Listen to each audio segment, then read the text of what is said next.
Anyway, you guys, so good morning. It's Monday the 20th for us, 19th for you guys, most of you. Yeah, so 20th. So if you're in Australia or in thank you, Kita. Hi, Karen. Hi, everybody. Paulette. Yay. All right. My son got a brain tumor. He got it last year. Oh my gosh. Okay. Well, one thing I can tell you about, just real quickly, I mean, this is kind of off subject, but not off subject, but out of our standard. Come on, my God. What's wrong with this? Anyway, brain tumors. There's a Professor Fendrich in Germany, Fred Fandrich, Fandrich. He's a professor, and he is amazing with glioblastomas, primary brain tumors. Amazing. They go away. I mean, no one does that. So please find Professor Fendrich in Germany. Hi from the UK. Hey, you guys. Good, good, good. So we're here, and I've got my I've got all three of you guys on there. I got the or four. Huh? What do we have? We have Facebook, LinkedIn, and YouTube. Facebook, LinkedIn, YouTube, Instagram, and TikTok. I hope not too many TikTok people hate me today. But anyway. And Scandinavia. Yeah, absolutely. Finland. I love Finland. I had a great conversation with a lady yesterday from Finland. So, anyway, so I wanted to kind of start today with some really sad news for me, and it's really sad news for probably most people. And that is Dr. Suneo Kobayashi passed away on February 8th. And if you don't know who he is, he'll probably remain unrecognized for his contribution. But I met with him and started working with him about 25 years ago, and he was at another very high level of genius. Hi, Kingston, New York. Hi, New York. Hey, you guys. Australia, yay. Good karma. Good karma. Dr. Kobayashi was, and I've talked about this before. You know, what we all want to know is, do we have cancer? Now, he was a biochemist, and the work he did was, and then he became a medical doctor, and then he became an oncologist. So he kind of knew what he was doing. He developed something called the TMCA test, which is tumor marker combination assay. And he is able, these glasses don't work too well. These work better. I can see better. So he realized decades and decades ago about so many things that I now see are being researched actively in research in the scientific journals of oncology. And even beyond that, I mean, phosphodiesterase inhibitors and things like that. But anyway, he came up with the idea that just like an embryo, and this was not new to him. Actually, James Beard, we talked about this before, who was a physiologist around the turn of the last century, the early 1900s, had the idea that cancer was like an embryo, and that embryonic. He really thought that embryonic stem cells were involved in cancer becoming a tumor. So, but anyway, what Kobayashi has done is he figured out that you need three parts. You need three aspects to come together in kind of like a perfect storm for cancer to occur. That is, you got to have the nest, you got to have the malignant cell, and you've got to have a blood supply. So those three things have to come together in a perfect storm, and that's what happens. It's not that easy, so it takes a long time. There's so many mechanisms to prevent it. So, and you don't know about it, so like If you want to know, if you want to know, yeah, thank you, Evelyn. If you want to know if, like, for example, you know, I talk about stop making cancer. We all need to stop making cancer because from Kobayashi studies, we found that everybody you've ever met has got cancer. Okay, so cancer is not something that happens to a few people or to a larger and larger group of people. It's nothing like that. It's really quite prevalent. In fact, it's a natural adaptive response of cells to certain conditions. Okay, so it's an adaptive homeostatic corrective response that is used temporarily until things get corrected, and then it goes back to being a healthy functioning cell. That's kind of how it works. But what happens is we entered into the 21st century or the 20th century and 21st century, where we actually kind of made it impossible for these cells to go back and become regular cells, and then we had the advent of tumors. Because remember, if anyone thinks the cancer is genetic, all they have to do, and really remember, this is something really, really, really important. Just use common sense. Just use common sense. Just use your powers of observation and trust yourself. Okay, don't trust these guys. Don't trust any of these guys.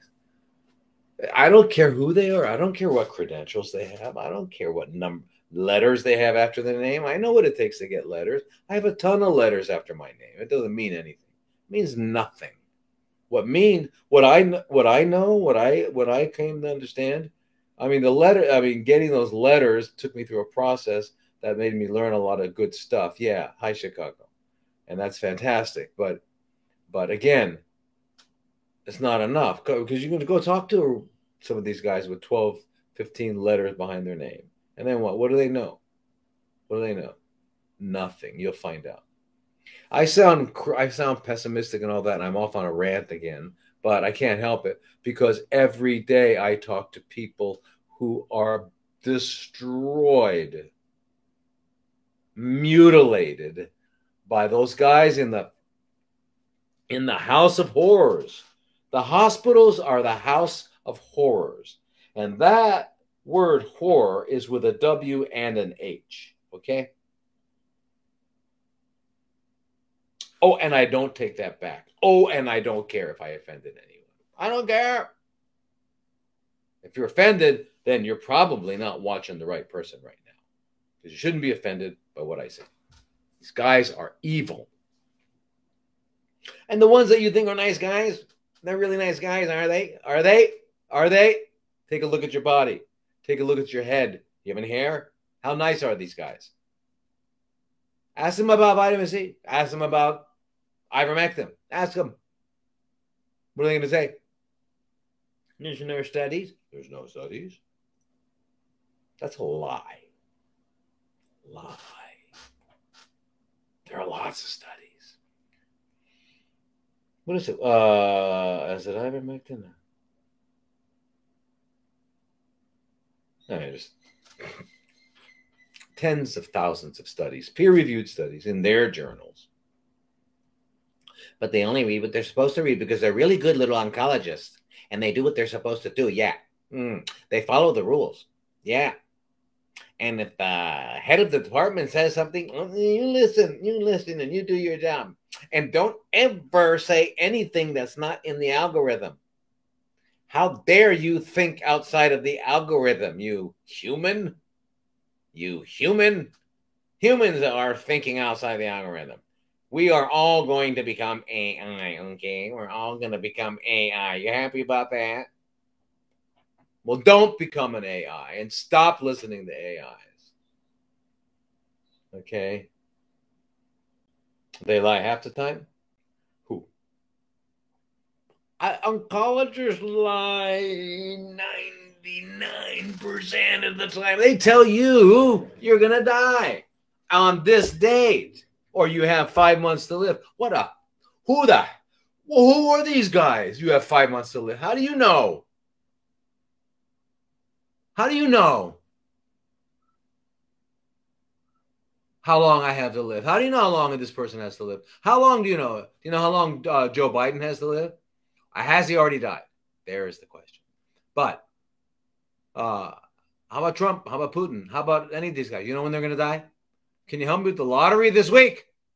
Come on, oncologist. You guys with your crystal balls. Because you certainly don't have any testicle balls. Because you don't have the courage to be what? What? Hey, doc, look at this. My cancer's gone. You told me it was I was gonna die. You want to know what I did? No, I don't want to know what you did. Okay, good. I like this guy. Yeah, he's a great guy. He's a nice guy. He's a really nice guy. My oncologist is a nice person. Okay, so I'm going to control myself today. Anyway, so let's get back to Kobayashi. He came up with something called tumor marker combination assay, and he's able to draw blood and urine, and is able to see are you a TMCA 1, 2, 3, 4, or 5. When do I use that? I use that when we've taken care of someone and we've helped them, and they've gotten and they've walked the path. They've done the work. It's them, not me. It's not me. It's them. They've walked the path and they've made it. And now there's no detectable cancer by imaging. Okay, so we want to know, where are you? TMCA 3 or 4. Remember, a TMCA 5 means you've got 1 gram or more, which means you have clinical cancer. A TMCA 1 is 0 cancer. Nobody has that. Nobody. Maybe 150 years ago, there were a few babies born like that, but that's about it, right? Because remember, what we call cells ferment. And thank you so much for giving me the name CFCs. So chronically fermenting cells, is a successfully fermenting cell in which we call cancer, or you can say it backwards. Recnac sounds a lot better. But anyway, so he came out with this. The Mayo Clinic didn't believe him. They sent him 100 tubes of blood, no information about the blood. He gave him back there. His results 88% accurate. More accurate than a PET scan. Yeah. Now he got up to about 93%. Sadly, he's gone, and I tried to get it from him so many years. I tried to get all that data information. But I got a lot. I got a lot of notes. I got a lot of stuff. So I'm going to spend as soon as I get a few things done, I'm going to spend my time figuring out how to do this TMCA, because we need it. The world needs it. We need TMCA. For example, your sister has cancer. You want to know, do I have it? Simple blood test. More accurate than a PET scan. Yeah. Oh my gosh, you don't have to get irradiated. Oh my gosh, you don't have to get your breast squashed and then irradiated. No, you don't have to do that. You just have to do a blood test. Wow. No wonder they didn't pick up on him. Anyway, he was a wonderful, incredible man. Weird. They don't come any weirder. He's weird. Was weird, but you got to excuse him, man. I mean, the stuff he came up with that I've learned from him. I mean, I've got it all together. I'm going to write about him, because he's like, what? And anyway, but the stuff that he taught me, that I need to get out there to all the other guys that are doing what I do, and ladies that are doing what I do. So, but anyway, to Kobayashi Sensei.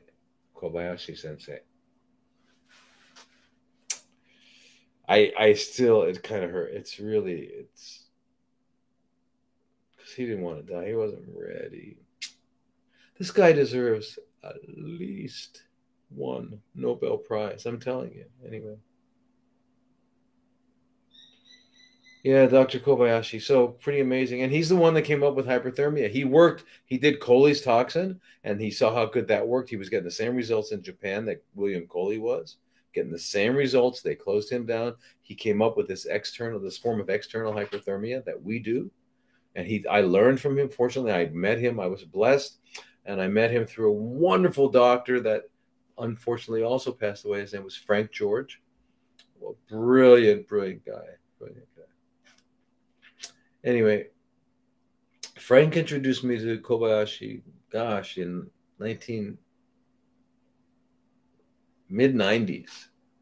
Yeah, mid-90s. Yeah, so, geez, what a guy. So anyway, his hyperthermia. So anybody, you guys think you're getting hyperthermia, I talk to people every day who think they're getting hyperthermia, and they're in there for 45 minutes or an hour. That's not hyperthermia. Okay, you got to have a rectal probe. You've got to know exactly what your core body temperature is, and it has to be sustained for hours, right, to get the effects. Otherwise, you're just heating yourself up, which is good for you, but it's not going to do what we're talking about. And I don't care. I've been to the clinics in Germany, and I've been all over Mexico. That's just not the same. It's not the same. And by the way, tell me, have you ever heard of anybody, of any oncologist, who's meticulous, who takes very careful notes, who's like, he wears a white coat down to his ankles. I mean, this guy's like totally serious. Oh, yeah, I saw him smile a few times, but didn't smile a lot. Anyway, this guy, over 40 years, 50 years, with all of his patients, has a 70% long-term remission. You know anyone other oncologists that have this kind of work? No.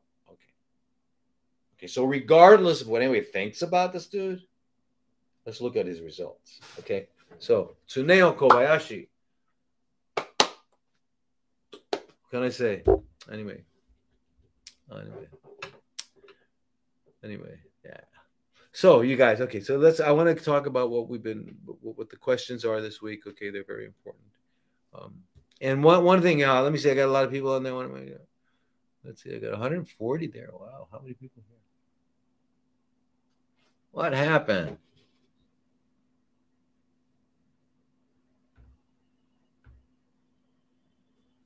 What?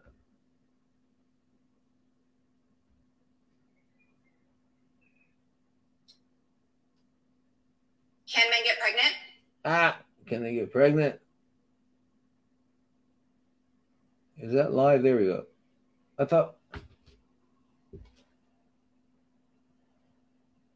I thought we were live before. I apologize, you guys. Hey, how weird. How weird. I thought we were live on Instagram. Anyway, wow. Okay, my big apologize. What's the blood test? It's called tumor marker combination assay. And you're not going to find it anywhere on the planet, okay? He knew he was dying he had cirrhosis of the liver, and he's not a drinker. He did not have hepatitis B or C.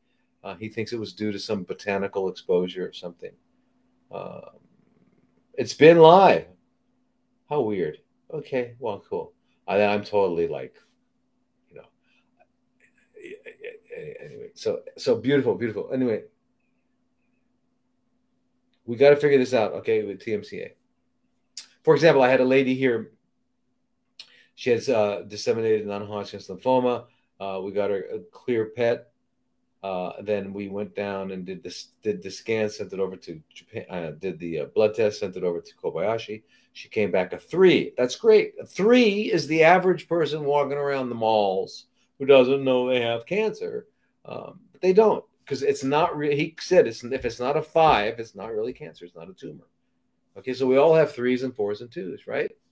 Or if we have a 5, if you find someone, oh, now it's coming on live. Oh, wow. So sorry, you guys. Missed a lot.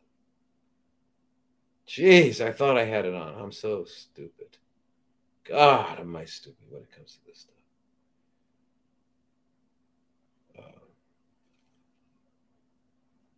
You've heard the whole time, but you've been on Facebook, right? Or were you on Instagram? I found it in Google. My opinion on the use of marijuana. We're not calling it marijuana anymore. That was the name they came up with because it was illegal and all that stuff. It's cannabis, sativas, cannabis indica. These are amazing medications for cancer and for the mind. They help the mind. Yeah, they help the mind, but they help the body, and they get rid of cancer in many, many ways. Okay, so all right. So I'm diverting. Let's go to some of the questions. One thing I wanted to say to everybody too. This is really, really important, and I think you should all understand this. Okay. Now I get this all the time. All the time. People are saying, people want to know why they can't. I mean, people really like eating corpses, and I don't. I don't understand. I grew up eating corpses. I didn't know any better. I had my parents sticking corpses in my mouth when I was young, and I thought, oh, that's good. Yeah, I like corpses. But anyway, I started to read about corpses, and I realized that eating corpses is not only distasteful, not only disgusting. In fact, it's so disgusting I have to cook it. Otherwise, there's no way I'm going to eat it. Just a raw dead corpse. Yeah, most of us don't eat it, except for sashimi and sushi. I get it. But other than that, and never take your sashimi or sushi and look at it with a microscope, because what you see crawling around in there, you will never eat it. No, I don't want to tell you that. Don't listen to me. But anyway, by the way, keep in mind something. Our bodies are not made for it, and I will go into that in detail. I'm going to write a book. I'm going to show you guys, because I know a lot of you say, my grandfather smoked cigars, my grandfather shot cocaine, my grandfather, and he lived up to 105. Wow. I would say, what a testament to God. What a testament to you did all that and you still made it to 105. Yay. We're talking about some good stuff here, right? It was, or should the implication be that I should recommend cigars and doing all that nasty stuff to everybody? Is that what I should recommend? No, it means in spite of it. But anyway, what I wanted to tell you was, think about this very carefully. Any argument in favor of eating dead animals that you guys like to call meat, that same argument can be used in favor of cannibalism. Can it not? Absolutely. In fact, if you're going to eat flesh, why don't you eat human flesh? It's going to be the best flesh. It's going to have all the exact amino acids you need, right? And why are we eating it? For protein, because we've got to have protein, right? Because we grew up with the mantra, protein, gotta have protein, gotta have protein. It's the wrong mantra, dudes. Wrong dudesses. It's the wrong mantra. The mantra is fat, gotta have fat, gotta have fat. But I heard a low-fat diet's really important. If it's bad fat, it's a zero-fat diet. If it's healthy fat, it's a high-fat diet. It's just the way it is. Why? Anyway, I mean, we'll get into all this stuff too. But anyway, the argument for eating dead animals, that same argument is for eating dead humans. It goes, it works. I know we like the word meat, right? Because meat sound better. But what does meat mean? You all know what meat means, right? It means what? Essence. The essence. What's the essence? What's the meat of the subject? What's the meat? I love the meat of the coconut. So the meat is the essence. Well, I got to tell you something. I do not think that the decayed muscles of a tortured and now dead animal is its essence. So I can't call it meat. Call it what it is. I know I'm a fanatic, right? Sorry. By the way, here's a book by Kobayashi. Yay. And I got another one. Look. You think I can read these? No way. Anyway, anyway, let's get into some questions here, you guys. Okay, so I'm sorry it took so long. Okay, so what would you suggest? What would you suggest? Top best things to do for optimal health and prevent disease. First of all, okay, so what would you do? What would be the top 10 things you would do to optimal health and prevent disease? First of all, I won't use the word disease because disease implies there's something that's going to get into me and I got to get rid of it. I caught a disease. I got a disease. There's no disease. What happens is my body, if it's not having all of its biological needs met, satisfied, it will adapt. That adaptation is what we call disease. Okay, so what would I do? What are the 10 top things to do? That 10's a lot. That's plenty. That's all we need to make sure that we don't have to adapt, or that we have less likely to adapt. In other words, a carnivore diet has cured many people with autoimmune disorders. Okay, Tony, I get what you're saying, but it wasn't a carnivore diet, you're telling me. You're calling it a carnivore diet. But have you ever watched a carnivore eat? Anybody ever seen a carnivore eat? They eat the animal alive with the blood spurting, and they eat the heart, they eat the kidneys, they eat the ovaries, they eat the testicles, they eat the intestines, they drink the blood, they chew the eyeballs, they eat the earlobes. Yes. And if they save anything for the vulture, it's what you and I call steak. Okay, so when you're saying a carnivore diet, you mean a corpse diet. So has a corpse diet cured many people? Yeah, well, I mean, yeah, because they're not eating carbs and stuff like that, right? And remember, it's not only what you're eating, it's what you're not eating that is important, right? Any monotype diet, right? Okay, so listen, I'll tell you something. The king, who was the king of all these kinds of diets? His name was Robert C. Atkins. He lived in New York City. He wrote a book called The Atkins Diet, and he made millions. I remember when he died, what he left his wife was crazy amount of money, right? Okay, anyway. And this was their Atkins diet. And I watched the guy die. It was a horrible, horrible death. Guy was not well. He was not healthy. It helps in a lot of ways because you bring down the insulin glucose dynamic must be brought down because it underlies all the physiological processes that cause problems, such as metabolic syndrome X, such as cancer, such as whatever it is. A lot of it has to do with that, because remember, the fundamental thing that all biological entities must do is produce energy. So energy is fundamental. So yeah, but I don't call it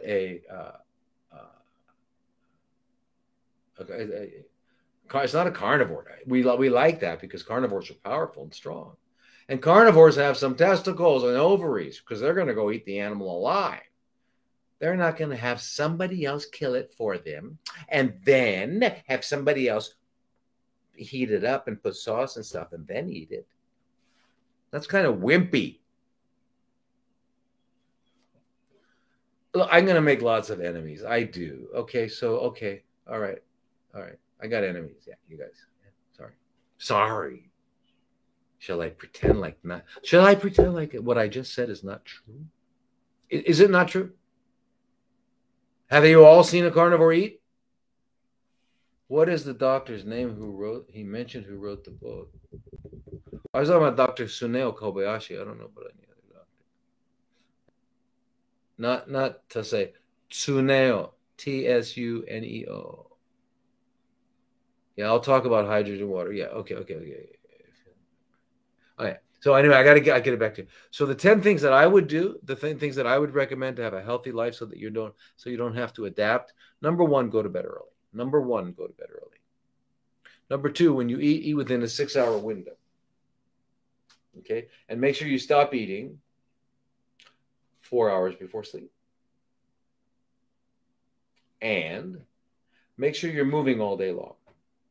So if you got a job, every 90 minutes, you set your alarm, you get up and you get vigorously moving around, whatever it is, jumping jacks, push-ups, running in place, jump rope, stationary bike, whatever it is, you're at your office or wherever it is, just get out of breath for 10 minutes and then go back and then another 90 minutes, just so that all day long you're moving. Do that.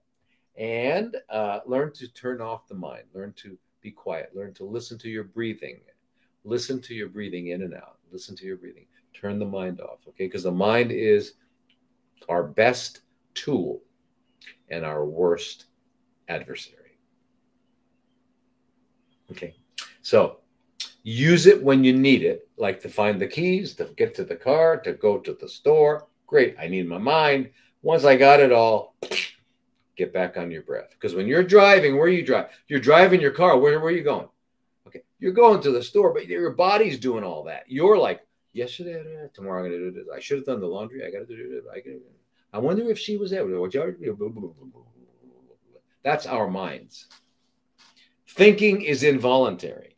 It is not a voluntary process. You don't decide to think, just thinking happens. So because it happens, we have no control over it. The content. And 90% of what we're thinking, we don't know. It's called subconscious. And 80% of it is negative. So we're in trouble because the immune system is following the mind. And we need powerful immune systems. So anyway, learn to turn that off. Go to bed early.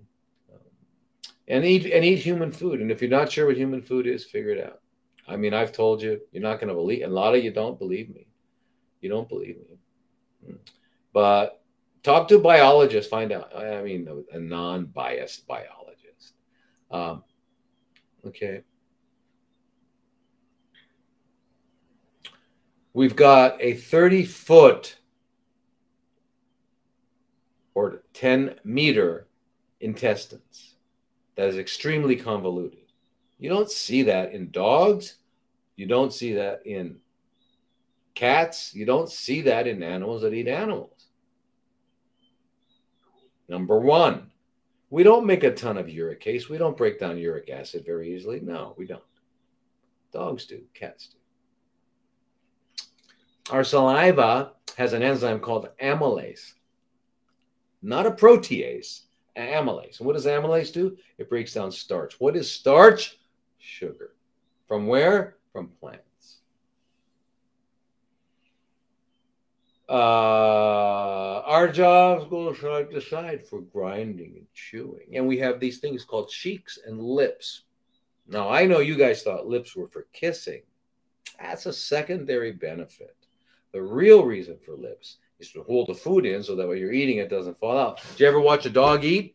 The dog's eating and it's falling out. It's got to keep picking it up and eating it, right? Okay, yeah, that's what happens with the dog. They got to keep picking it up and eating it because they don't have any cheeks. Why don't they have any cheeks? Because their jaws are designed to move vertically. Vertically. They don't grind. The cow, the horse, the elephant, they're grinding. They got cheeks. They got, okay. Anyway, so none of our anatomy, and then our digestive system, I told you about that part of it. It's long. And we're somewhere between herbivores and frugivores in terms of our intestines. And I don't make this stuff up. It's true. It's just true. I really don't know what to say. I know you want it. Some people want to hear the other thing. They want to hear the other stuff.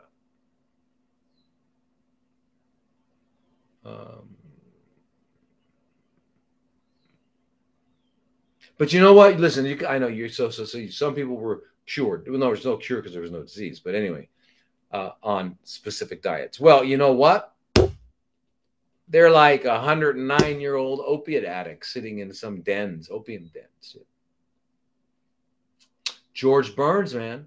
You all know George Burns. Not all of you will because most of you too young. But the older ones, you might have heard of George Burns. He was a comedian. The guy smoked cigars and all that. He lived to 100. But you know what? Because I knew people in that industry. Do you know what George Burns did when the cameras were off him? Put that cigar down and he ate he had cut up vegetables and stuff like that. Yeah. Anyway, so that was the answer to your question. Those are like that, 10. And then I would eat high, and I would eat human food. And I would eat within a 6-hour window, 4-hour window, 3-hour window, 2-hour window. And not eat the rest of the time. Drink tons of water. Drink lots of green juices, and take specific vitamins A, D, and C. A, D, and C. A, D, and C. You all got your C. I hope you all got your C. I hope you take 8 to 10 to 12 grams. How big you are? Powder, pure sodium ascorbate powder. You put it in a liter of water and sip it 7 to 7 slowly because you can't absorb a lot of vitamin C, but you need vitamin C. Vitamin C is essential to life. It's an electron donor. It's absolutely essential. It's how you make adrenaline. It's how you make lots of things. It's essential to so many things that we can't, it's not even possible to talk about. But when it comes to cancer, it's like vitamin C and curcumin. I mean, wow. What they do with cancer, vitamin C and curcumin. Anyway, okay. So, okay, here's a good question. You mentioned you didn't like the use of statins in the C.O.C protocol. Can I explain why? Yeah. Okay. So that's a good question. Yeah. And it's not that I don't like the use of statins. Yeah. I don't like statins because, you all know what the C.O.C protocol is, the cancer oncology. Cancer oncology. What is the C? I don't know. C.O.C. Anyway. And I think it also comes from Jane McClellan. Anyway, it's blocking the cancer pathways. And so the C.O.C protocol involved doxycycline, metformin, mebendazole, and what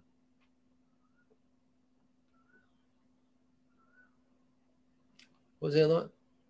And a statin.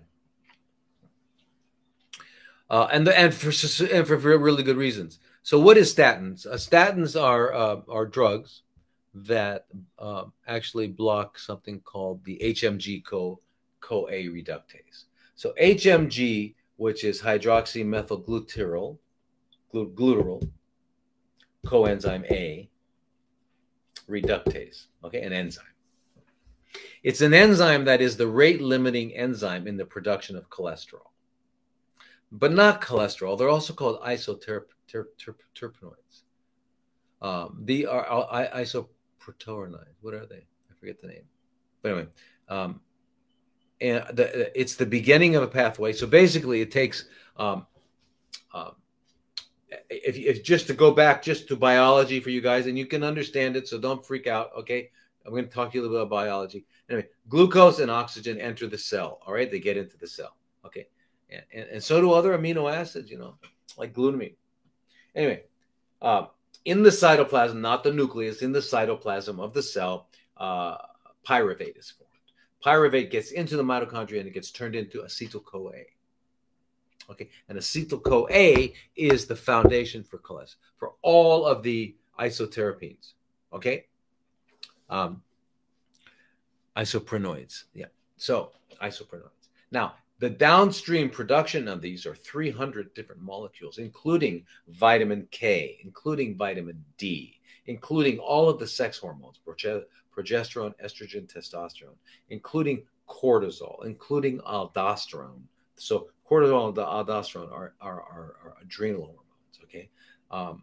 And also the cholesterol is used to maintain the structure of a cell. And it's also used to protect the cell from lipid peroxidation, that is, from being broken down and eaten up and destroyed. Okay, and so there's a lot of them. So very, very important. Well, what's a very interesting thing that we don't really know, didn't know this, but our brains, because they are protected from the rest of the body by what's called the blood-brain barrier. Okay, so that blood-brain barrier doesn't let a lot of things through to protect the brain, because the brain's kind of the main communicating, coordinating process. All right. There are other coordinating processes such as hormones, such as both steroid and peptide hormones. But the central nervous system and the peripheral nervous system are pretty much the main ones. I mean, it's one of the main ones. So anyway, but the brain, even though it only comprises 2% of our body weight, it has 25% of the cholesterol. Cholesterol is essential for the brain to produce steroids, to release neurotransmitters, to produce lots of important subjects for the chemicals for the brain to function. All right. So they even found that one of the transporters of cholesterol, when it is absent, is involved in what we call Alzheimer's. Okay, senile dementia. You can become senile dementia. Okay, so that's just one of them. Some of the other things from statin use is that your muscles can get destroyed. I mean, you can get the really bad case, although it's very rare. It's called rhabdomyolysis, which is really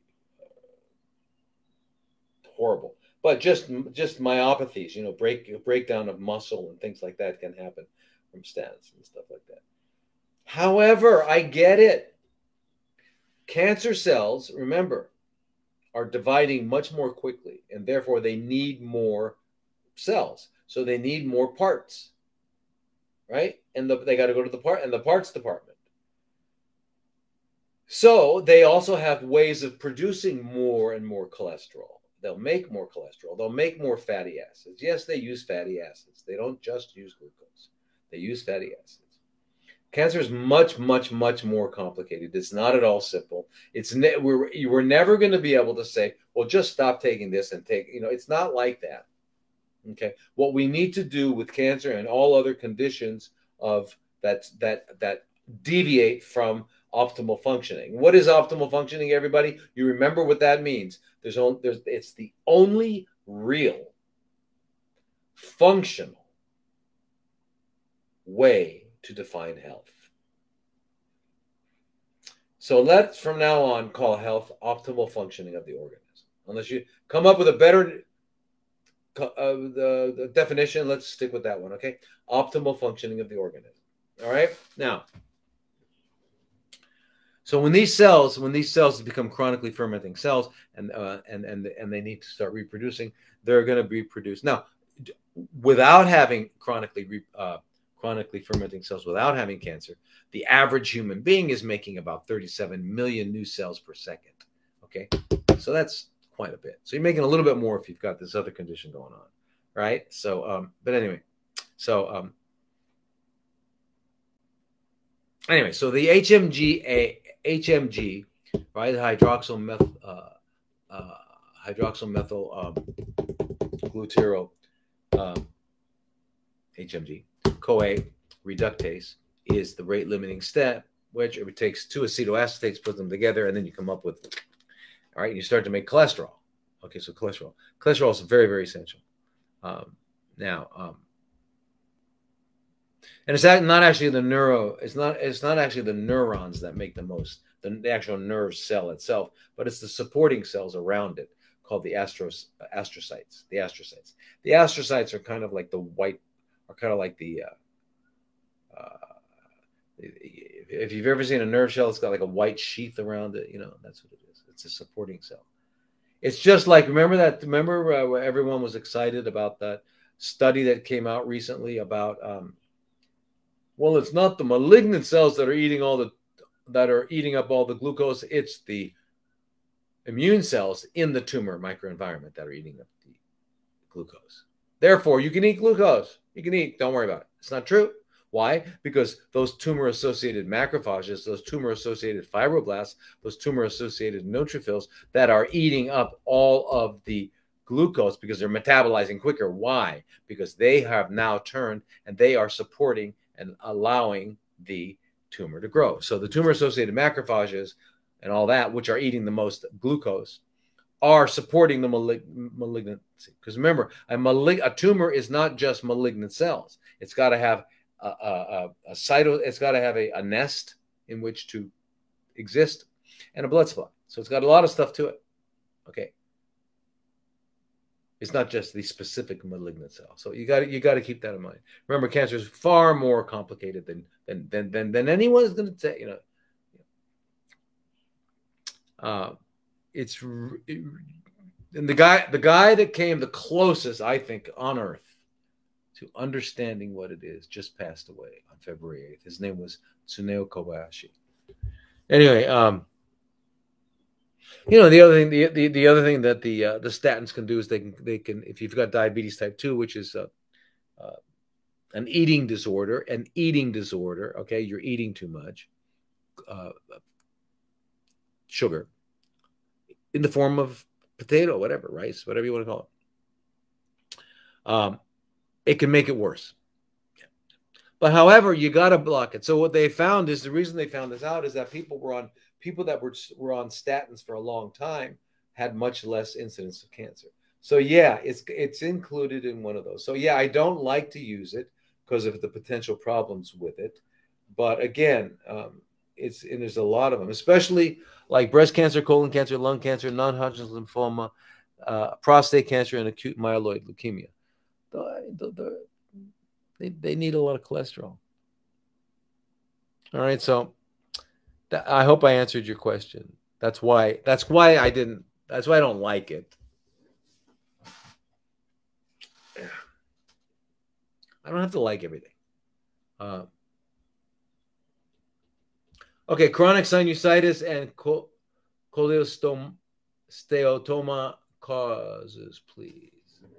Well, chronic sinusitis.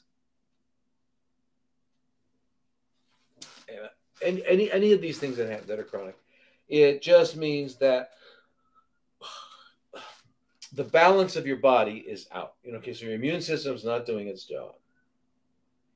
You've overwhelmed your immune system. Remember, your immune system is not going to make a mistake. The whole idea of autoimmune diseases is an absurdity. It's an absurdity. It just means that we haven't found out why the immune system is doing what it's doing. It's not going to just like make a mistake and go after the healthy cells.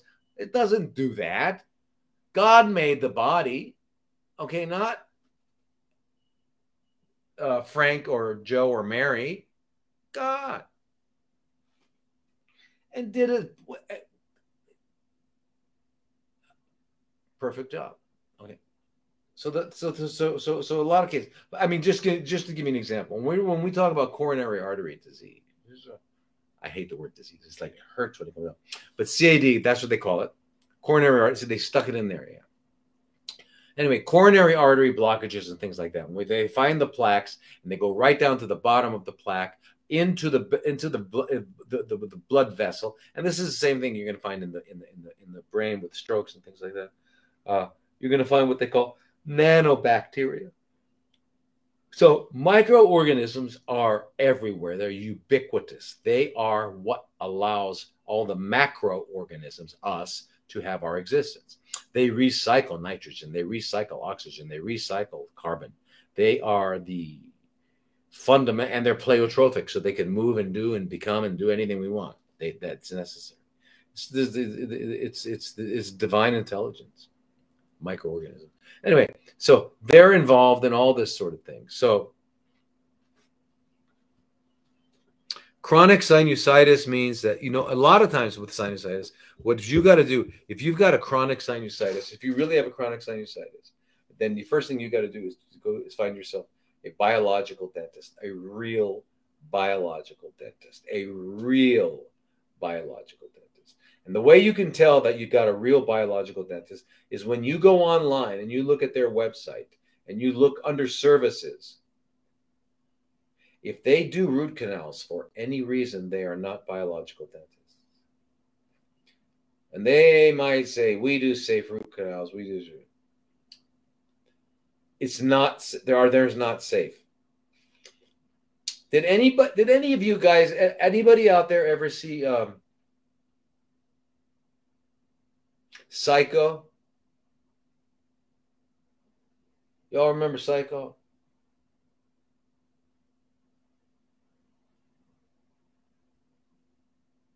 Anyway, the original Psycho with Anthony Perkins, and then they had that remake of Psycho, right, Cheryl? They had that remake of Psycho with what's his name? And the mother, she was a great actress. Yeah. Anyway, do you remember what his hobby was? Do you remember what was his name? What was the guy's name?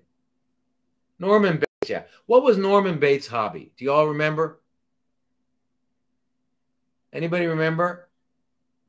I mean, besides killing people, what was his what does this have to do with root canals? Listen, and you'll find out.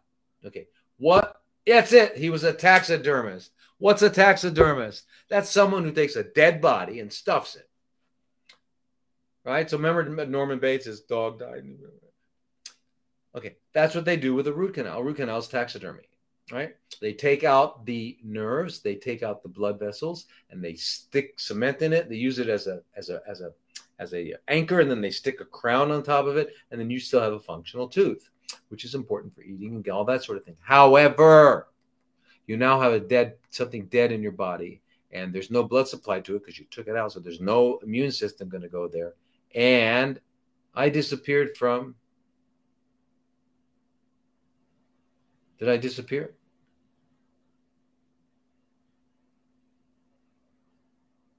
Help me out, guys. Am I off now? Am I off? I'm not on? Nope, nope, no, not from Facebook. How about, all right, all right. Anyway.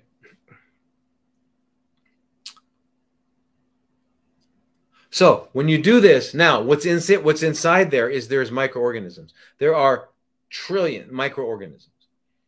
And they get into your mouth, they get into your jaws, and they get in there either from a failed extraction, and 99.99999% of extractions are failed. They don't get all the fragments out. They don't, and the regular dentists don't cover it up with platelet-rich fibrin, PRF. They don't cover it up with that, so you get everything in your mouth. I mean, everything is in your mouth, gets in there, including parasites like entamoeba, right?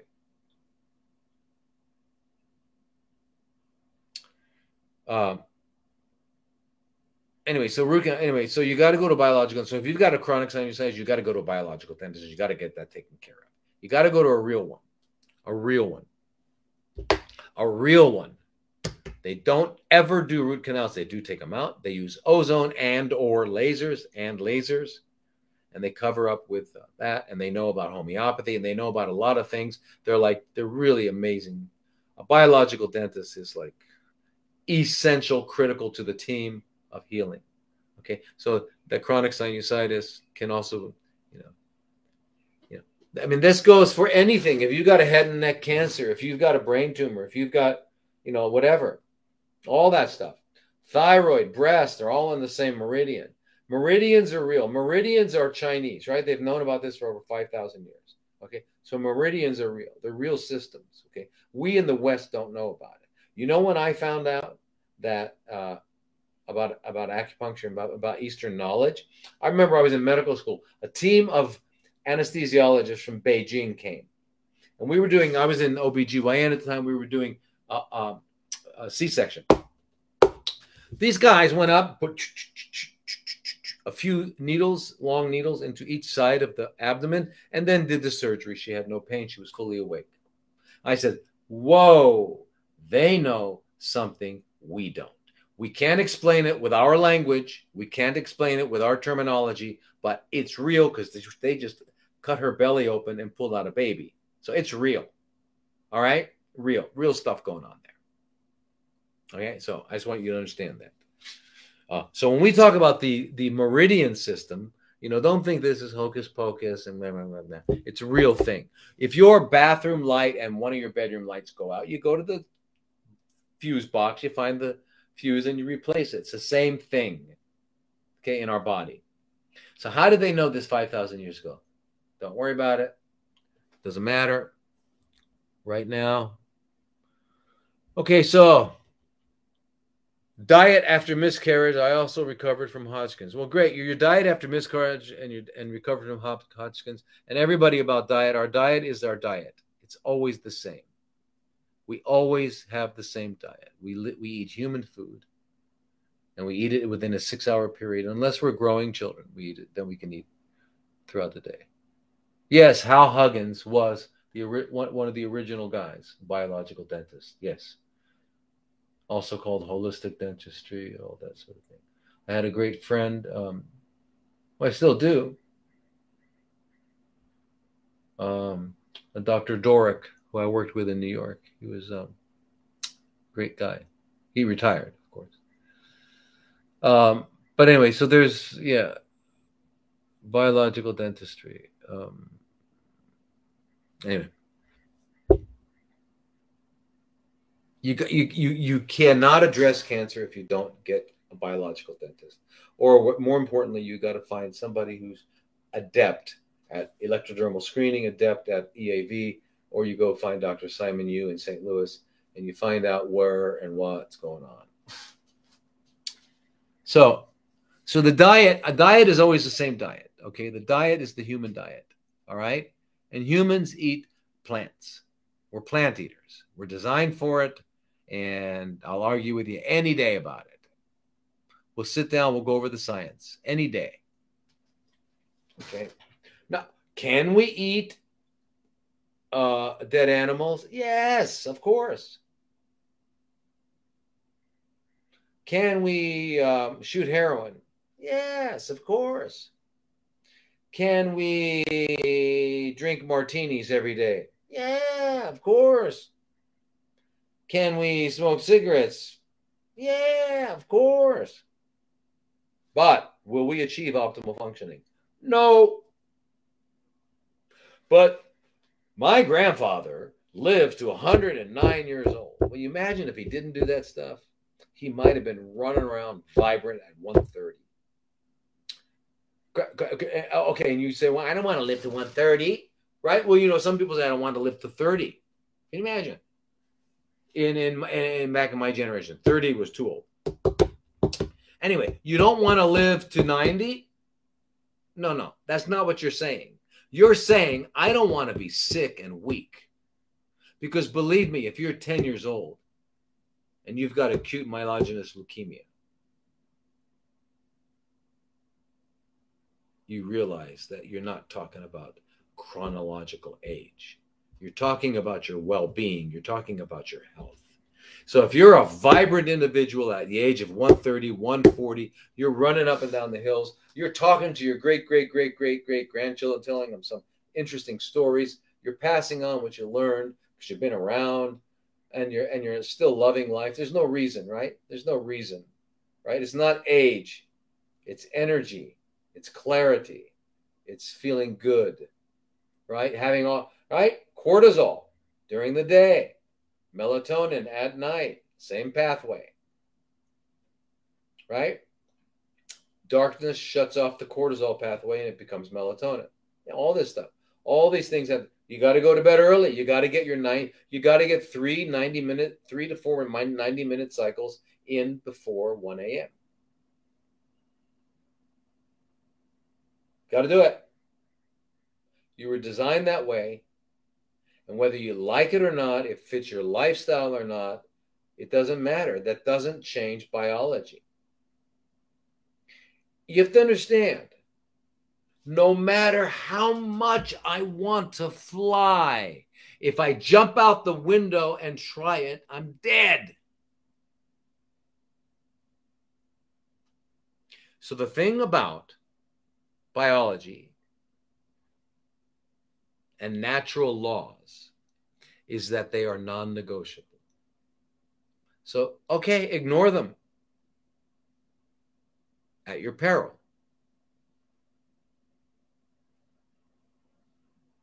What can I say?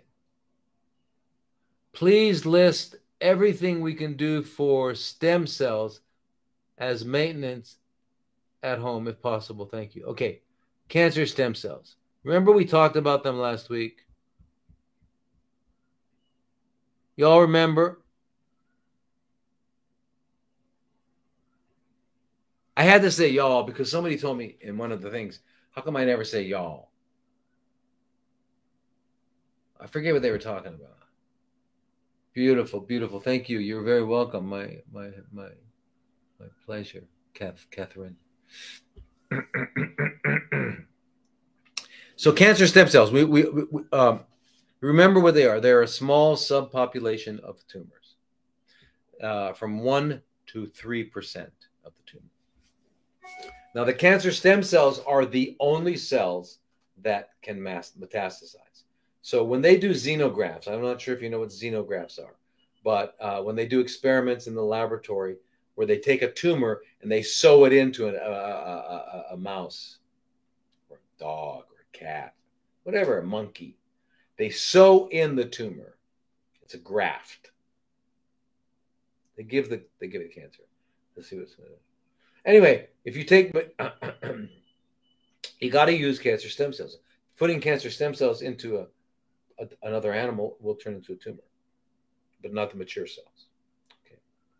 So cancer stem cells. Now, what do we know about cancer stem cells? Something very, very important. Very, very important.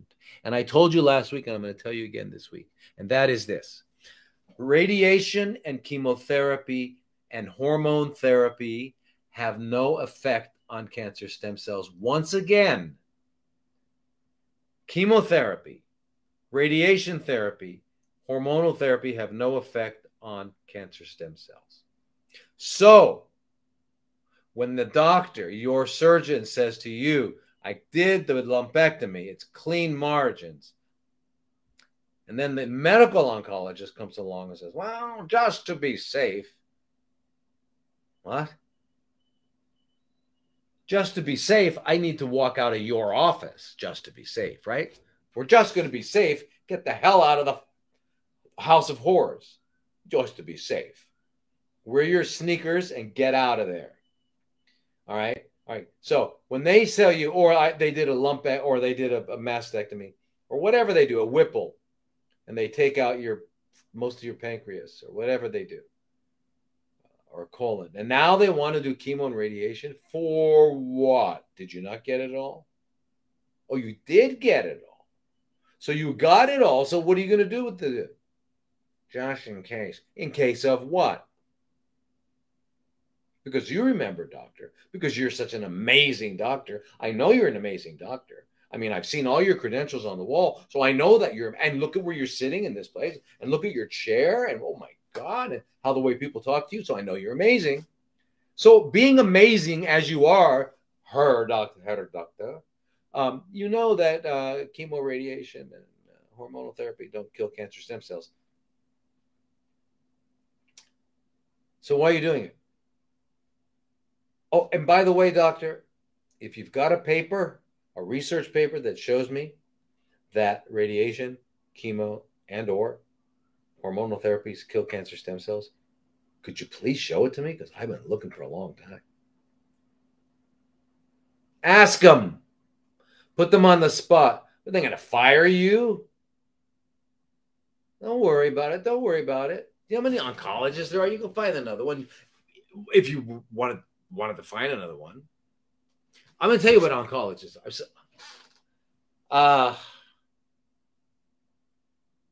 You just haven't seen what I've seen. Otherwise, you'd understand why I'm so angry about it. But I think a better name for oncologist is a pre-mortician. That's what they should call it, the pre-mortician department. Well, mine helped me a lot. Yeah, there's some good things. There's some good things to do. And you do need allopathic medicine for certain reasons. And that's why we do an integrative approach. An integrative approach means we're going to use allopathic medicine when necessary and never when not necessary. And then we're going to use naturopathy, and we're going to use natural hygiene. Perfect stuff. And we're going to use osteopathic, chiropractic. They all have their roles. So and then even of course non-physical things as well, that we've talked about. So it's an integrative approach. So yes, surgery is important often. I mean, many, there's a situation where nothing will work but surgery. You got something that just burst, you better get in there. You got something encroaching on your spine, you better get in there. You got something in your head growing, you got to get in there. I'm not saying you don't. I'm just saying you don't do it for everything. And by the way, but the people that say, well, right away they sign you up for blah, blah, blah, blah. I just found out, you got to do it by Monday, otherwise blah, blah, blah. That's a lie. It's been going on for a minimum of 8 years. There's no urgency. Occasionally it's urgent. But anyway, forget it. Doesn't matter. So cancer stem cells. So ways to take care of it. So here's the thing.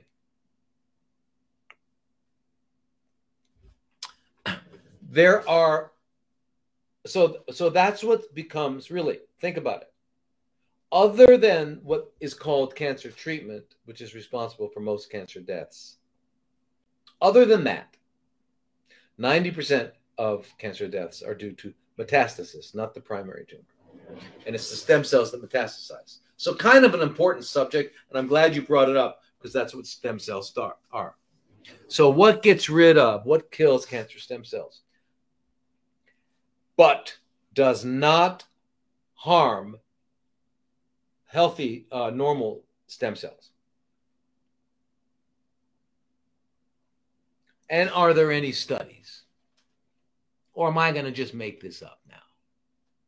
No, there are studies. Here's one from 2015. It's called Curcumin and Cancer Stem Cells. Curcumin has an asymmetrical effect on cancer and normal stem cells. Asymmetrical effect on cancer, stem cells, and normal. In other words, it doesn't affect normal and it affects cancer stem cells. Well, how does it do that? How does it know? Well, because it suppresses IL-6, IL-8, and IL-1, which stimulate cancer stem cells. That's just one of the things it does. What else does curcumin do?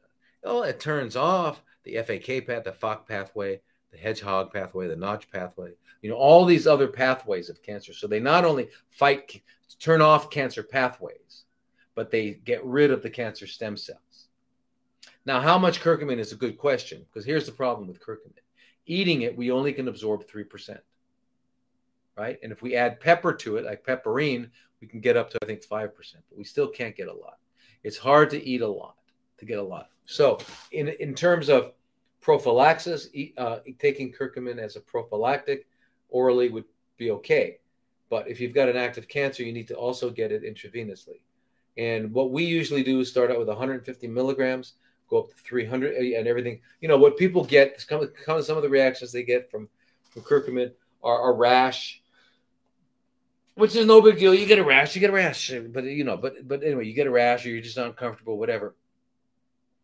But 150 milligrams, 300 milligrams, and then 450, then 600 and stuff like that. Dr. Paul Anderson, who was from a naturopath from Bastyr University, did a lot of work with curcumin, and he said that he had to go up to like 2,800 milligrams with some people to get adequate dosages. So yeah, but it's amazing. I mean, if you read this article, you guys, curcumin and cancer stem cells. Curcumin has an asymmetrical effect on cancer and normal stem cells by Peter Sordillo and Lawrence Helson. Okay, 2015 in the Anti-Cancer Research. Read it; it'll blow your mind.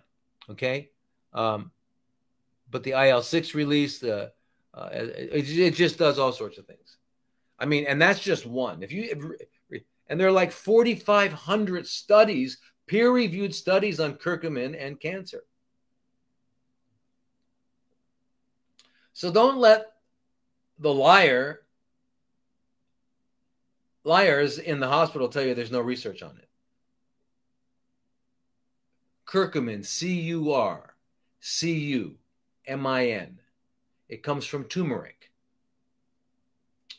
Curcumin. Okay, so I mean that's just one, curcumin. What else gets rid of cancer stem cells? Ivermectin gets rid of cancer stem cells. What else gets rid of cancer stem cells? The benzimidazoles. What are the benzimidazoles?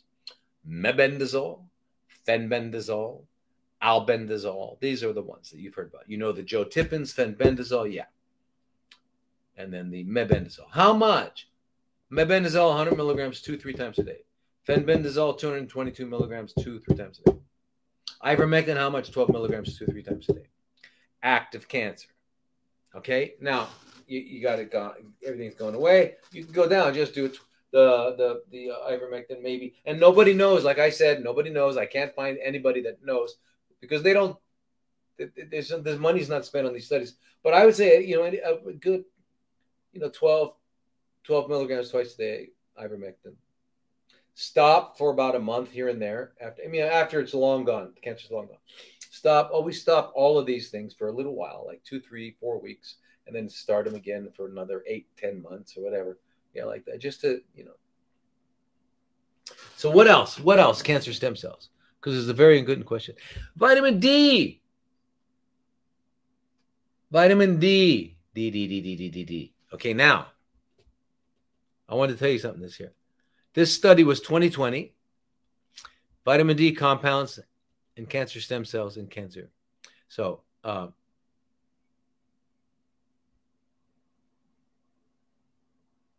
here's a quote from the study. It says, vitamin D compounds are known to induce hematopoietic stem cell to become more functionally differentiated cells, and differentiation therapy has been well established in blood cancers. Based on differentiation and anti-proliferating effects, targeted cancer stem cells by vitamin D compounds may potentially contribute to the inhibition of solid tumors.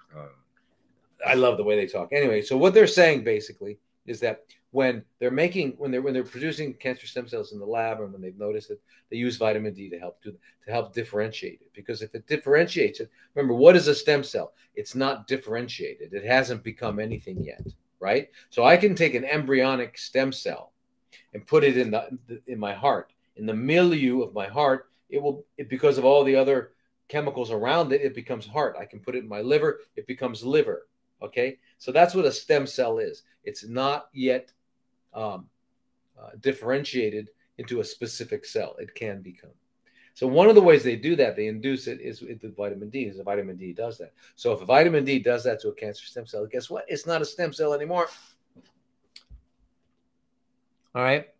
Now, what else does vitamin D do? Well, it also deals with the notch, the WNT, the hedgehog, all these pathways in cancer. All these pathways in cancer. Remember, the WNT is necessary for metastasis. All these different pathways get turned off, again, by the vitamin D, vitamin A, vitamin curcumin.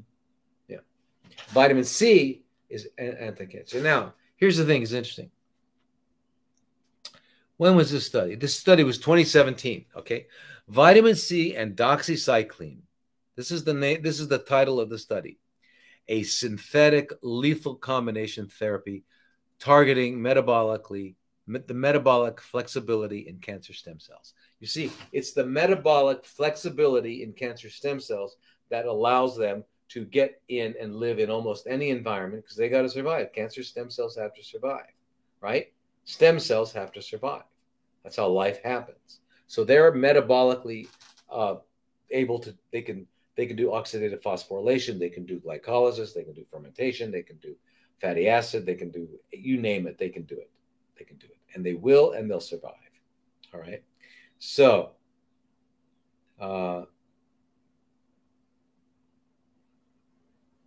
anyway, the combination of vitamin C and doxycycline completely wiped out the cancer stem cells.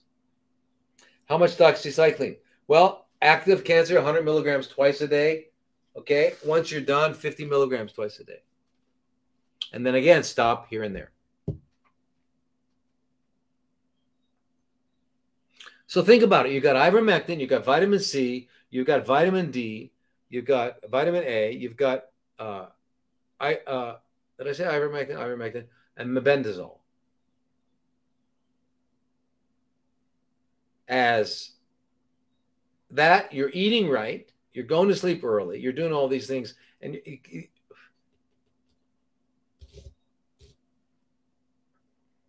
what? It can't come back. It can't come back. Unless what? There's one other thing. If you are doubting it, if you are afraid, if you are sad, if you are angry, if you are regretful, because any of those emotions negatively impact natural killer cells, T cells, etc.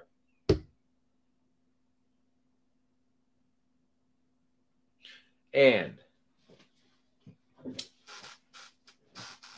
as any of us know, you can't just decide to be happy. From now on, I'm not going to let anything bother me. I'm just going to be happy. Try that. See, does it work? And a lot of people have that. You've met people, I think they're always laughing and chuckling. Great people. Yeah, you love to be around them. They're fun. But not many people are like that. Most people are pretty serious and stuff like that. And most of us are like totally distracted by what's going on in here. And what's going on in here is madness, right? Madness. And we don't even know what 90% of it is. So anyway, again, so this comes down to learning to shut up, learning to meditate, learning to keep your mind quiet.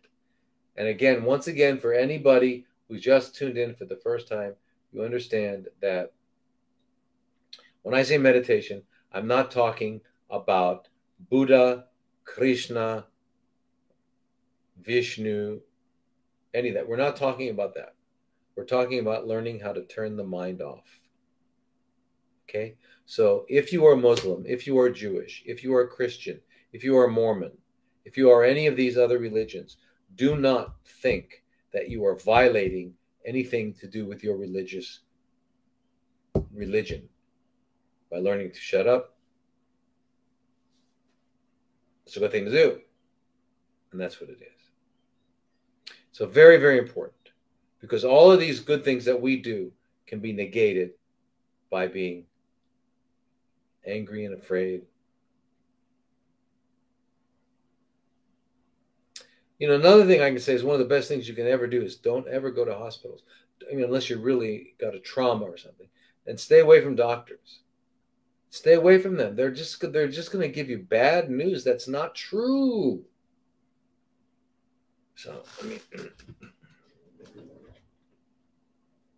the other thing that doxycycline does is really important, is that it inhibits the cancer stem cell from what they call epithelial to mesenchymal transition, right? So that's where a mature cancer cell becomes a cancer stem cell again. Remember what else makes mature cancer cells become cancer stem cells again? Do you remember what else? High-dose chemotherapy. What else does it? Radiation therapy. They both, radiation and chemo, increase epidermal to mesenchymal transition, number one. And they stimulate the tumor microenvironment to be more inviting. No, one thing I want to talk about is doxycycline, is that it does many things. Doxycycline turns off many pathways. It's very, very important. That's why it's part of the cancer oncology group care, the care protocol. But I learned about it about more than 20 years ago from a Dr. Singh in Canada. And he was using it for bone metastasis because it blocks osteoclastic activity, which is necessary for successful bone metastasis. So again, if you're taking it and you have any of the cancers that really like to go to the bone, like breast and prostate and sometimes colon, and you know, there's certain ones that like to go to the bone, that's going to prevent that. And if you have it, it's going to help get rid of it. So doxycycline is very important because it blocks osteoclastic activity. And does all sorts of other It's been approved since the 1960s. You know, the other thing that doxycycline does that's very important is that the cancer stem cells actually rely more on mitochondria than normal cells. And the doxycycline attacks that. So it's just pretty amazing. So I hope I answered that question for you. There's a lot more I could be saying. You know. And then there's one other one is called Metformin. Now, you all know Metformin, and that's considered one of the ones that we should take for the cancer oncology. It's one of the repurposed drugs. Can you take doxycycline as a prophylactic? Yes. 50 milligrams twice a day is what I would take. Yeah. Okay, so now, the reason metformin is so important is because they found out that metformin is to lower blood glucose and to lower blood insulin, right? And so it was used in a lot of diabetic patients, type 2 diabetics. And it was found that they got much less cancer. So that was another one, just like with the statins. Now, what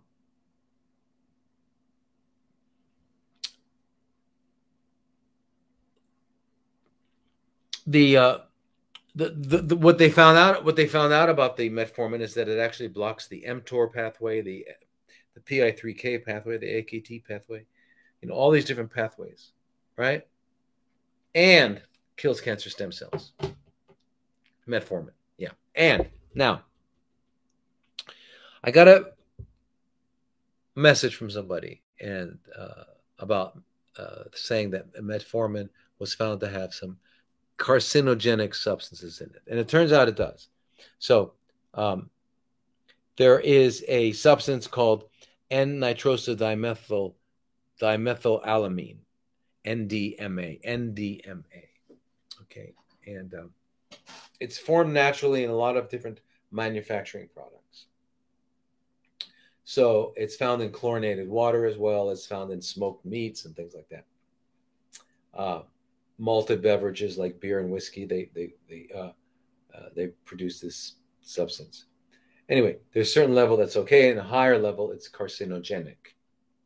So they found that some of the metformin that's made outside of the United States, in smaller countries, that get the extended release metformin, were found to have it at higher levels. Not the regular one. So if you get metformin from any source, but you get it in a normal release, not an extended release, it won't have it. So you don't have to worry about it. So that problem, that potential problem with metformin, doesn't need to be a problem, okay? Only extended release. Okay, so now let's go for some more questions. Okay, so all right, so please talk about low thyroid and how to rebuild it if possible. Low thyroid function is noticeable in some people, but probably 90% of the population of the earth have low thyroid function. And that's because we don't get enough iodine. We've talked about this several times. So we need iodine in both the iodine, which is the molecular iodine, and we need it in the iodide, which is the anion form, like potassium iodide. We need both for different reasons, but very important for us for estrogen metabolism. Very, very important. Very important for energy. I mean, so anyway, that's the reason for low thyroid function. So we don't get enough iodine, and we do get the other halogens, chloride, fluoride, and bromide. So we wind up getting T4 and T3, which are thyroid hormones that are not functional. Okay, so that's what happens. So how do we deal with it? We got to take iodine. You got to get someone to help you. You got to get a doctor that knows what they're doing. That's the hardest part, to find a doctor that knows what they're doing, believe me.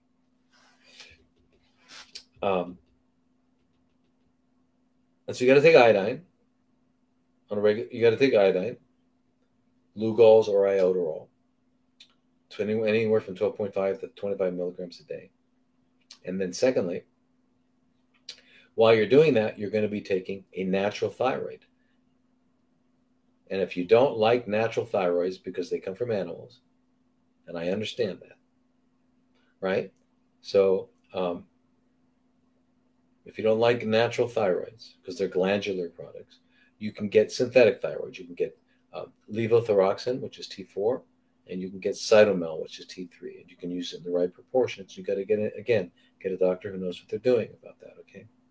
All right. And then you can take that. You've got to be taking that while you are replacing your iodine, and it takes about a year or two to replace your iodine.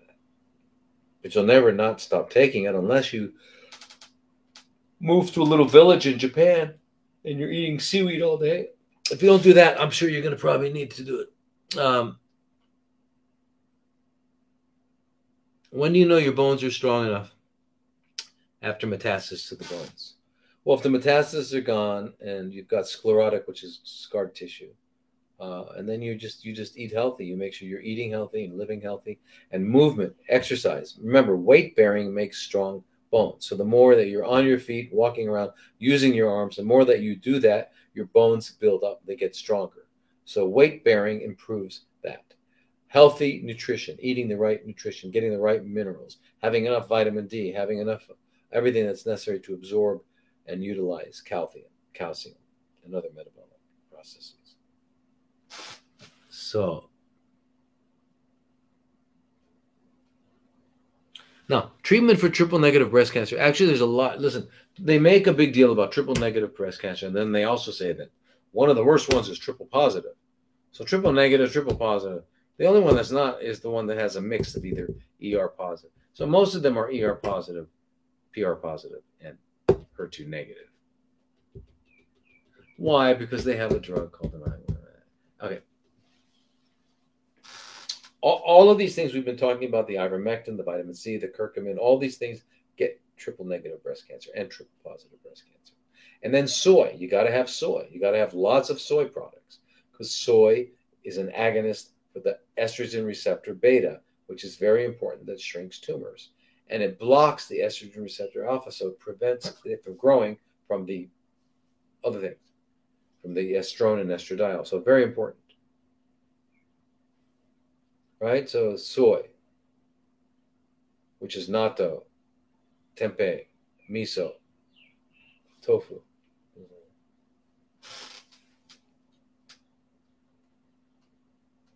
Thoughts on plasmapheresis, very important.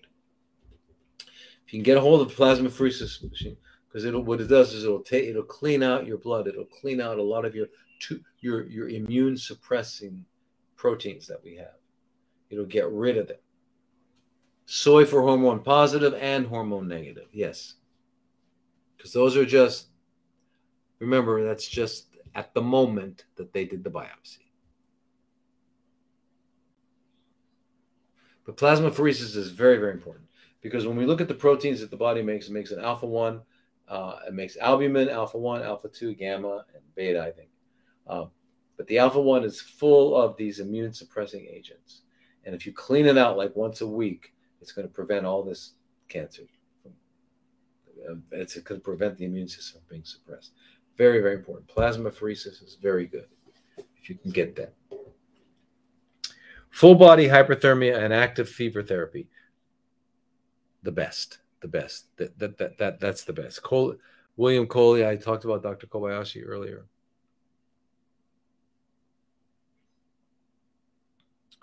So let's go to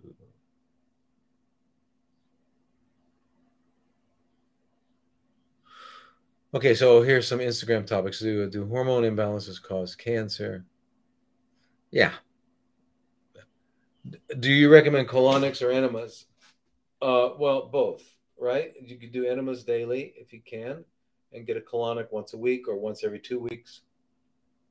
After you've had a series of about 12 or 15 colonics, then you can go down to once a month, like that.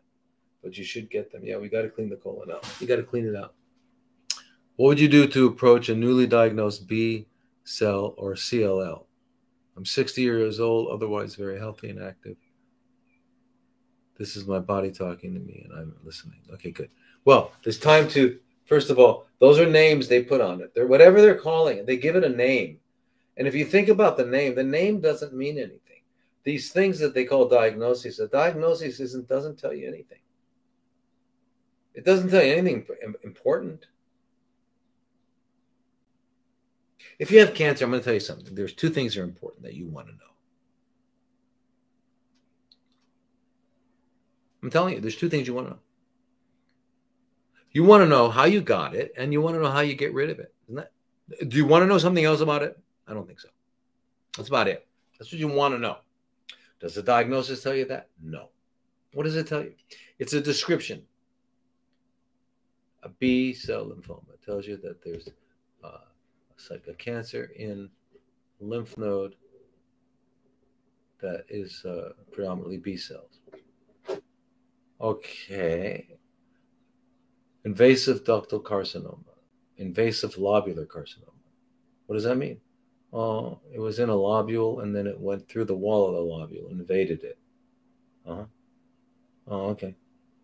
Invasive duct. Oh, it started in the duct and it went through the duct. Oh, is that helpful? No. These are just this part of a sales algorithm. Sales algorithm.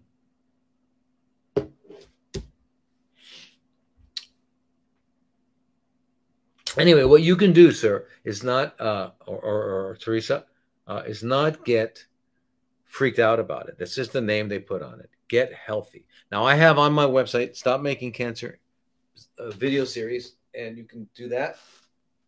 I'm really love for you to have a consultation with me. We can discuss the details of what's going on with you and what they found and all that sort of thing. And you'll find out that they're just, okay, now, you all know what the standard of care is. The standard of care is what the algorithms they set up in each profession, whether it's cardiology, obstetrics and gynecology, neurology, it doesn't matter what it is, cancer, hematology and oncology.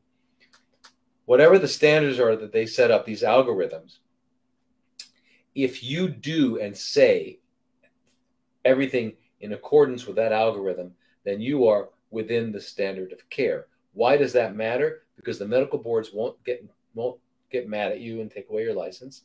And number two, if there is a lawsuit, you're protected because you were in the standard of care. That's what that means. But you and I know that what it really is called the standard of scare. They scare you to death. They scare you into submission. They scare you into get yourself. They scare you into doing things you would never do. Who the hell is going to say, oh, yeah, sure, take off my breast. Oh, yeah, cut out my tongue. Oh, yeah, come on, give me the poison right now. Give me the poison. Who in their right mind is going to say those things? You got to be scared to death. And that's what they do. It's the standard of scare. I'm healing my breast cancer. Fermenting cells. I've been on a strict protocol for 10 months now. Juicing 1 to 2 liters a day, 80 to 90% raw. The only not raw I have is oatmeal, steamed buckwheat, or quinoa. No salt or oil or sugar. Daily meditation. Yay, massive amounts of emotional healing. Inner work. Right? Lymphatic massage and exercise daily in person. Daily cooking. Ayurvedic, Chinese, Western herb. Wow.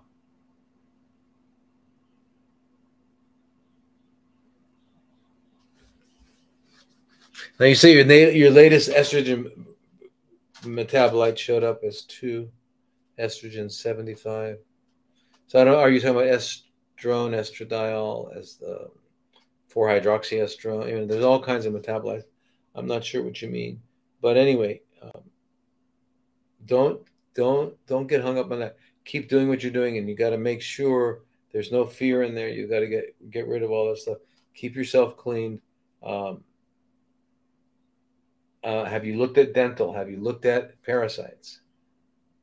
Is there any of that going on? Because those things are fundamental at the beginning when we have to detoxify to cleanse our body, is to get rid of any potentially hidden dental infections and any parasites or funguses.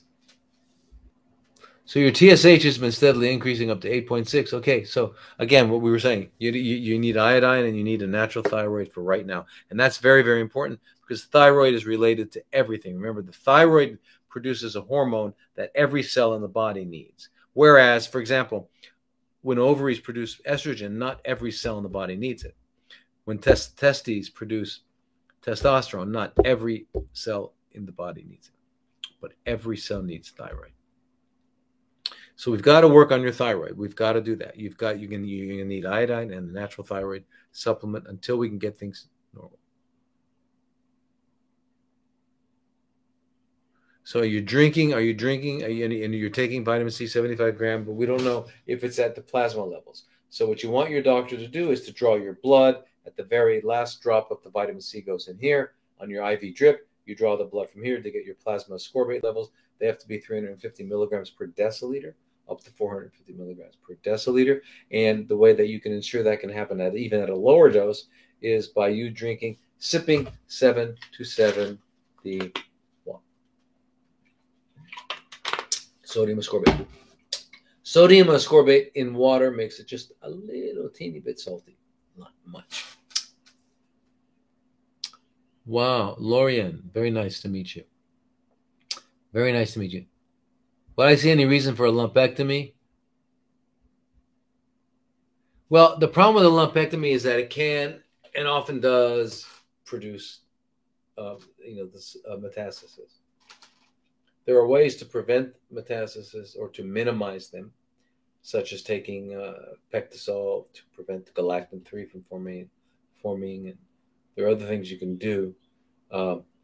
Make sure they use local anesthesia. You never want general anesthesia. You never take opiates. There's certain things you do, but it's gone from 9 millimeters over to 18 millimeters. So there's another thing. Are you using iodine? I'm serious.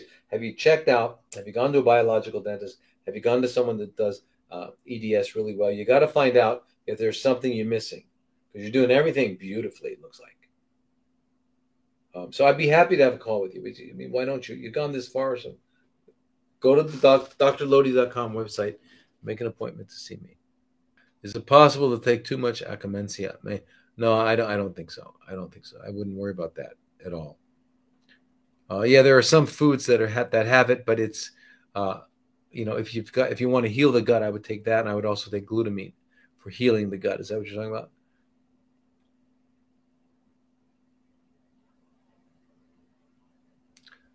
How to find out if you have parasites? You can't. You can't find it. It's almost impossible to find out if you have parasites because they're almost impossible to diagnose because they don't hang out in the GI tract and they're just there.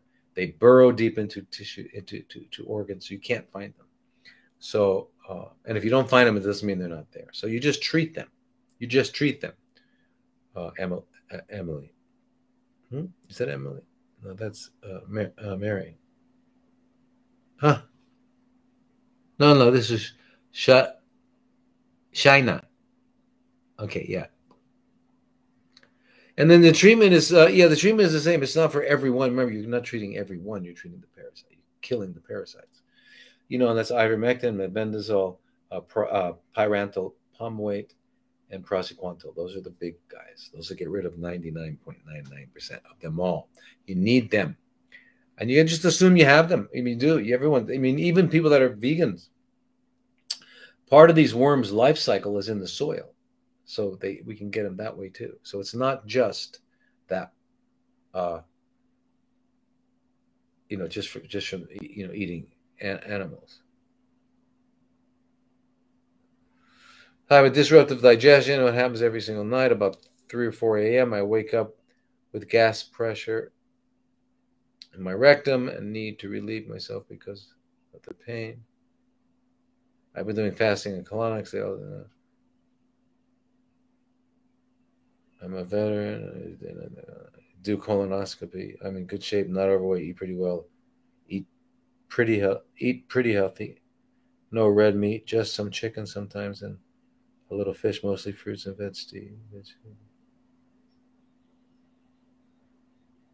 Some said that I might have a restriction in my colon, or part of it is bad and can be cut out and reattached.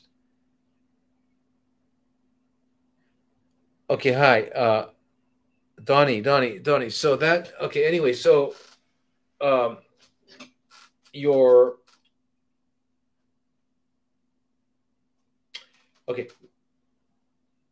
got a problem with your GI tract, one way or another. Our bodies were designed to heal. They heal. That's what they do. You cut it, it heals. Okay, it's a divine imperative placed upon it by God. Regenerate, rejuvenate, and procreate. That's what our bodies do. So how do they heal? You got a sprained ankle, what do you do with it? You stay off of it. So you said you fasted and juiced it. I would do some more fasting. And then you need to make sure that you've got the right probiotics. So when you go back to eating, you need to be eating plants. And you need to be eating plants the way that the God produced it, the way that the earth produced it. Remember, the earth and God make tomatoes, not tomato sauce, period. That's what they do. By the way, that's not an opinion. So you eat that stuff. So I would do periodic cleansing and fasting, colon hydrotherapy, get some colon hydrotherapy. There's no need to cut anything out or do anything like that. Now, the gas buildup and all that is definitely due to a dysbiosis. There's a dysbiosis. There's not the right balance of microorganisms in your gut. That's what we've got to work on. That's really important. And the only way you can get the right balance of microorganisms in your gut is if you're feeding them correctly. And they like uncooked plant food. That's what they like. And from it, they break it down and they make these short-chain fatty acids like butyric acid, which are really, really good for us. So that's what I would do. Periodic fasting. And then when you eat only human food and keep it away from fire. Learn to make some delicious dishes. Stay active. And then we got to get some good probiotics in there. And then prebiotics. Prebiotics are what you eat. So the food you eat is the food they eat. And you can take, Ultimate Flora has like 150 billion per capsule. I think they have like 40 species. So I like that. The more species, the better. The more easy it is for them to colonize. Okay. Are there accurate and reliable tests to see if we have stem cells?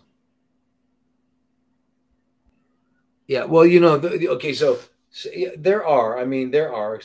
Stem cells have specific markers on their surface that can be identified. You could do that, but you could just also assume that you do. Just like, kind of like doing a heavy metal test. You got to assume that you do have heavy metals. You live on planet Earth. You have glyphosate. It'd be really hard not to have glyphosate. So there's a lot of these things that we already know. So we live our lives as if we already know them, and we know that we have these things. Wait, I can't do Mets late in their deathbed, and they do. Tell the doctor, no, I don't want to hear from you anymore. I will go home, juice. Yeah, exactly. Yeah. Right. The whole relationship we have with doctors is a fabricated type of relationship that was developed and all that sort of thing. People say, well, look, it's better than doing nothing. Getting killed by this guy is better than doing nothing? No, that's not true. But you see how we are. We think that's true. Getting poisoned and getting mutilated is better than doing nothing? No. How come people that do nothing live 12 years and people that do something, do the real thing, live 4 years? I mean, that was a study. Anyway, about 3 times longer doing nothing. That means not even changing your diet. Are AIs important to take daily? What are AIs to prevent BC recurrence? Well, see, okay. Leukemia is the same as, it's really the same. Leukemia, it doesn't matter what the name is. The biology of cancer is the biology of cancer. Whether or not it starts in the bone marrow, it starts in the solid tumor somewhere. It's really all the same things. There's differences are if your white blood count gets really high, if you have an acute myeloid or an acute lymphocytic leukemia, and it's really high, you got to hide, then we have to do something right then. But then the general care is going to always be the same, and that's going to be using the same things we use, which are, all the things that we use. That what we use, right? I hope. I'm not sure if people are new to here or not, because you should know a lot of stuff. We've talked about. We've covered a lot of stuff over the year and a half now. So I'm not sure what we know, what we don't know. Yeah. So is it okay to stop colonoscopy? Is it okay to skip colonoscopy and that breath test and just dive into a natural approach with no colon or gut diagnosis? Yeah, you don't want a diagnosis. Try to remember that the diagnosis is a curse. It tells you you are no longer this human being. You are now this stage 2, 3B, whatever it is. Hepatocellular carcinoma or whatever. That's not who you are. That's not what you are. It's a snapshot in time. That's what's going on in a certain part of your body. That's not who or what you are, but you become that. People always say, before I was diagnosed, once I was diagnosed, after I was diagnosed, as if that's a turning point in your life. The diagnosis is just, they pronounced a name. Pronouncing a name. Pronouncing a name is a spell. You are now this thing. No, I'm not this thing. You got 36 septillion chemical reactions every second. You're making 37 million new cells every second. You are a dynamic process. You're as dynamic as any flame.